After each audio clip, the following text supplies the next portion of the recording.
Assalamualaikum Sobat Football United, ringan amatiran ala gue. Ada berita yang ingin gue angkat dan gue bahas di video kali ini ya, yaitu bahwa Manchester United ini memang di bursa transfer kemarin melakukan kegiatan operasional, mendatangkan pemain, melepas pemain, juga masih terus dikaitkan untuk bursa transfer musim dingin, kira-kira pergerakan apa yang dilakukan. Tapi gue tidak hanya melihat ke arah sana, dan ini yang akan gue sampaikan di video kali ini, bahwa Manchester United ini mendatangkan manajemen ya, nama di manajemen dikabarkan oleh Sami Mokbel dari BBC. Manchester United ini menunjuk Chief Operating Officer atau CEO dari Brentford, Ames Manek, untuk menjadi tokoh senior di football operation, posisi di Old Trafford. Jadi dia belum jelas posisi apa yang akan ditempati secara jelas gitu ya, tapi akan di posisi senior, artinya posisi yang tinggi di manajemen di bidang football operation atau operasi sepak bola di Manchester United. Hal yang menurut gue sangat-sangat krusial sekali. Oleh karena itulah ini gue angkat di video kali ini. Menarik memang bahwa di Manchester United menurut gue ya, yang mereka harus lakukan ini bukan hanya mungkin banyak fans menginginkan terkait dengan mendatangkan pemain ini, pemain itu, dan lain-lain. Ya, itu penting, tapi ada juga hal yang tidak kalah pentingnya, yaitu menata manajemen dengan baik supaya Manchester United ini kembali menjadi football club, bukan komersial club ya.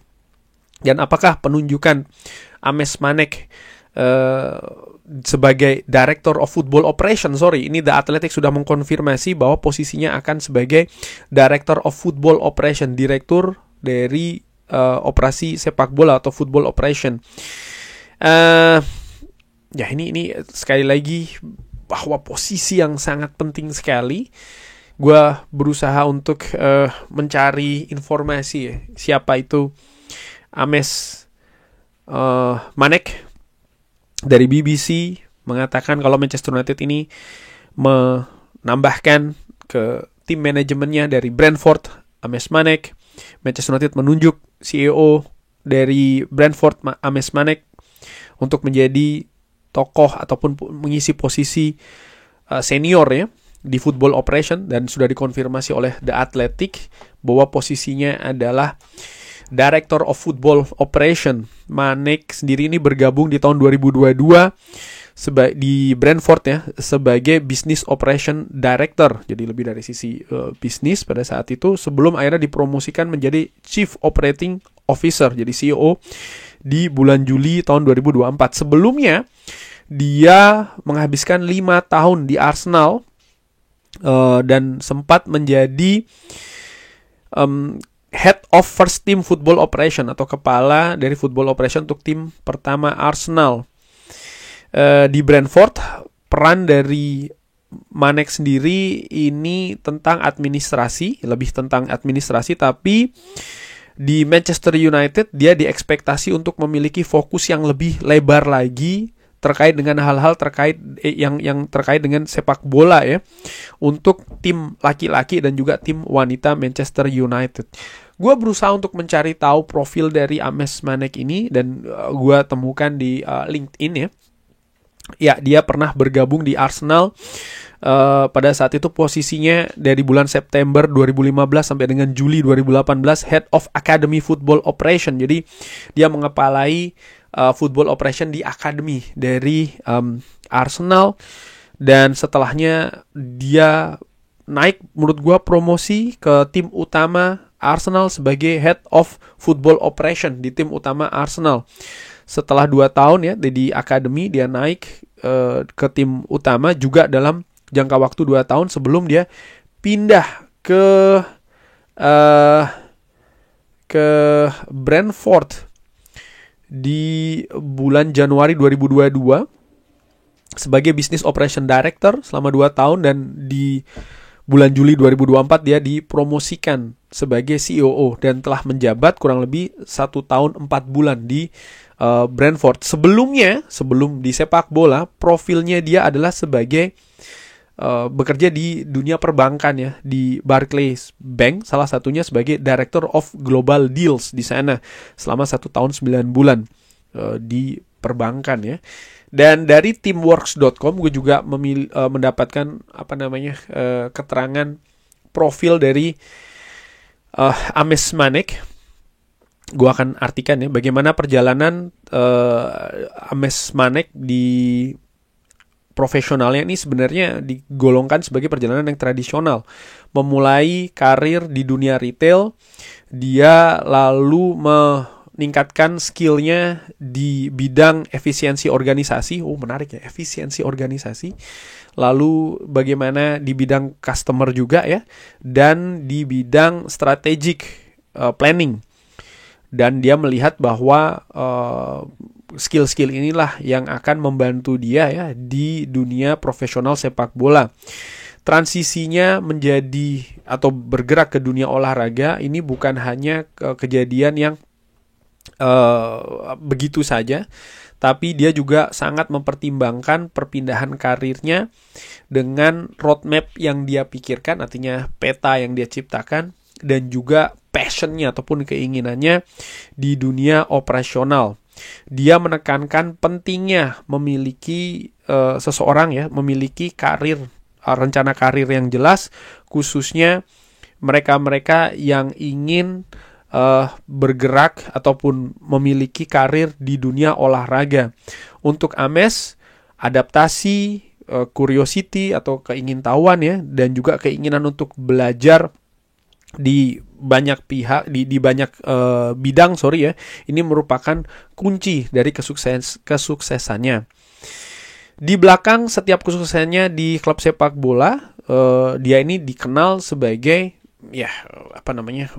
memang tokoh yang sangat operasional banget, katakanlah seperti itu, yang memiliki keahlian di bidang operasional. Dan dia percaya di talenta di atas lapangan ya, talenta di atas lapangan ini sangat krusial. Tapi bukan hanya itu saja, bagaimana struktur yang mensupport talenta tersebut, logistik, penjadwalan, data, manajemen data, dan juga hal-hal yang lain ini juga memiliki peran-peran yang juga memiliki impact yang sangat besar, kurang lebih seperti itu. Dia mendeskripsikan dunia operasional ya, ini bukan hanya sebagai tujuan, tapi juga pola pikir ataupun mindset yang harus diletakkan di setiap lapisan organisasi olahraga. Ya, jadi kalau gue lihat dia memang memiliki semacam kayak fundamental yang jelas, pemikiran yang jelas ya, karakter yang jelas juga, dan dia memiliki pengalaman. Jadi memang ada kombinasi antara skill dan juga experience ataupun pengalaman di dunia bisnis operasional, terutama juga dalam bidang olahraga atau klub sepak bola.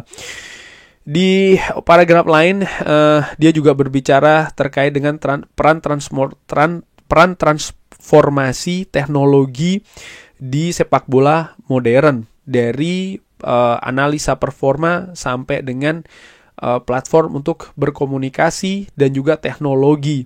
Ini harus dipersiapkan sebagaimana tim disiapkan, bagaimana pemain ini bisa recover, bagaimana fungsi organisasi sehari-hari dan lain-lain. Dia juga menurut gua ini tadi ya, tidak gaptek, katakanlah seperti itu. Dia juga mengikuti teknologi, dan ini profil yang menurut gua sangat menarik. Dan dia juga di paragraf lainnya mengatakan bahwa ini bukan hanya tentang hasil, itu ingin gue katakan ya, tapi juga bagaimana perkembangan yang cepat, lalu membangun lingkungan sepak bola yang memiliki level yang tinggi, hubungan antara personal yang kuat antara klub dan juga industri-industri lainnya. Ini bisa saja membuka pintu-pintu peluang lainnya. Bagaimana mengatasi konflik dan juga menciptakan peluang untuk inovasi. Wow. Dan pada akhirnya refleksi Ames terkait dengan nilai-nilai secara umum di operasional sepak bola ya. walaupun di sepak bola lebih banyak melihat spesialis seperti kayak pelatih, pemandu bakat dan juga analis, ada apresiasi yang berkembang untuk mereka-mereka yang melihat dari gambaran yang lebih besar, menghubungkan titik demi titik dan juga membangun jembatan di beberapa fungsi di klub. Karirnya membuktikan hal tersebut dari perspektif yang lebih luas lagi, dan ini tertancap di pengalamannya dia ya di berbagai industri dan juga bagaimana dia menjalankan inovasi di dunia olahraga, tentu saja khususnya sepak bola. Wow, menurut gue inilah yang dibutuhkan oleh Manchester United. Nama-nama, profil-profil yang memiliki kompetensi. Dan kalau melihat Ineos ya, Omar Berada, Jason Wilcox, dan sekarang juga Ames Manek, mereka mengambil nama-nama tersebut atau profil-profil tersebut, lalu mereka berikan semacam kayak promosi posisi di Manchester United dengan memberikan peran yang lebih luas dari klub mereka sebelumnya. Jason Wilcox tentu saja di Southampton sebagai technical director kalau tidak salah pada saat itu. Di Manchester United tentu saja dengan ukuran klub yang lebih besar juga, dan juga menurut gue struktur organisasi yang memberikan dia saat ini menurut gue ya dengan posisinya dan juga tanggung jawabnya hal yang lebih luas, kalau tidak sedikit lebih luas dari apa yang dilakukan di Southampton. Omar Berada jelas diberikan dalam tanda kutip promosi dan diberikan posisi CEO ya kan di Manchester United, di mana ini bukan posisinya di Manchester City. Dan Ames Manek pun juga demikian, saat ini diberikan posisi Director of Football Operation. Dan kalau dilihat dari posisi nampaknya ada penurunan ya, dari CEO di Brentford menjadi Director of Football Operation. Tapi kalau melihat misalnya ukuran klub, ambisi klub, ini hal yang sangat-sangat menantang bagi Ames Manek, di mana profilnya sekali lagi yang gue lihat tadi, yang gue baca memang menarik. Jadi hal ini ada peningkatan yang secara gradual ya, dan dia juga memiliki pengalaman yang mudah-mudahan bisa membangun Manchester United menjadi klub yang lebih baik begitu. Mungkin akan ada komentar terkait dengan ya tapi kan Brentford, apalagi sebelumnya Arsenal. So what? Menurut gue, lihat bagaimana Brentford secara stabil berada di Premier League, dan gue tidak hanya melihat itu saja, tapi bagaimana klub ini bisa menjadi dalam tanda kutip klub yang sehat. Bagaimana pergantian pemain lebih rapi dan juga terstruktur, klub juga dijalankan dengan rapi dan juga terstruktur. Lalu ya dengan segala dinamika yang terjadi di klub ini, mereka outcome-nya jelas ya, mereka masih sangat-sangat stabil di Premier League. Arsenal pun juga demikian, dioperasionalkan menurut gue dengan lebih rapi dan juga baik, walaupun mungkin profil dari pemiliknya banyak menimbulkan pendapat ini dan itu ya, tapi pada akhirnya ya mereka memiliki outcome ataupun hasil juga yang menurut gue menunjukkan kestabilan. Dan ini salah satu elemen pentingnya memang di bidang operasional sepak bola, dan ini memberikan sebuah harapan sih menurut gue. Kita lihat ya apakah dia juga bisa bersinergi dengan baik dengan manajemen yang ada di Manchester United saat ini, dan tentu saja dengan klub secara keseluruhan. Tapi bagaimana menurut Sobat Football United? Seperti biasa silahkan drop di kolom komen. Terima kasih sudah menyaksikan. Jangan lupa like, sholat, dan juga subscribe. Wassalamualaikum warahmatullahi wabarakatuh. Thank you.